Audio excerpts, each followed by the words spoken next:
We are your back-to-school authority, and tonight, New Haven Public Schools are taking a new approach to discipline. This year, the district adopted a new code of conduct to help decrease suspensions and expulsions. It's called Restorative Justice. Channel 3 Eyewitness News reporter Sharon Johnson has more on how it works.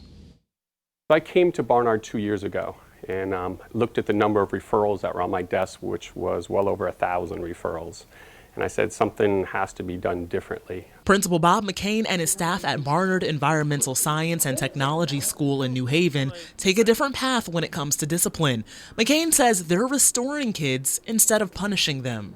What we don't want to do is suspend students out of school, in school. We don't want to take them away from the learning environment. We'd much rather have them in class and understanding the situation. They get their K-8 students to understand through restorative justice practices. It's a proactive approach. Educators set behavioral expectations for students based on community needs. The model also focuses on who has been harmed or affected rather than what rule was broken. What we try to do is work out the situation with the student. Sometimes it's through mediation, where we work with 2 students or 3 students together in a group. Cameo Thorne is the Restorative Practices Project Coordinator for New Haven Public Schools. She says teachers' first steps are to set up the classroom environment, asking students what they need to feel comfortable and productive in that space. I'm continually reprompting and asking, what do you need from us? So that we can figure out a path together. So what happens when a student misbehaves? Thorne says students who are suspended often feel like they're the victim, so they don't learn anything. The conversation changes when they understand how they harmed the other person. Basically, what I ask the person is, what do you need as the person who's harmed in order to be in community with this person again? What do you need? And often it's not a suspension.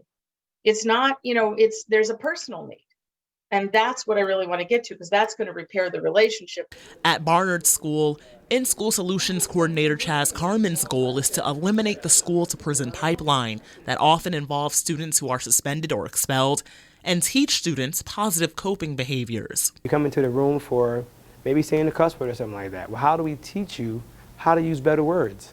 He takes a proactive approach as well. Carmen holds restorative circles with children who may be having behavioral issues in school, building a relationship with them and allowing them to fix problems. We have to teach positive behaviors throughout the day. And if we don't, those negative behaviors are going to take over.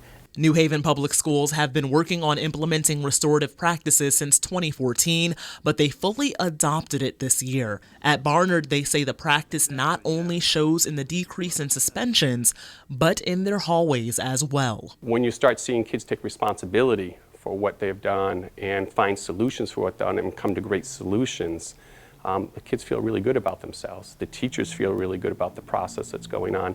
And you're just going to see a whole different culture within the school be developed because of that. Reporting in New Haven, Sharon Johnson, Channel 3 Eyewitness News.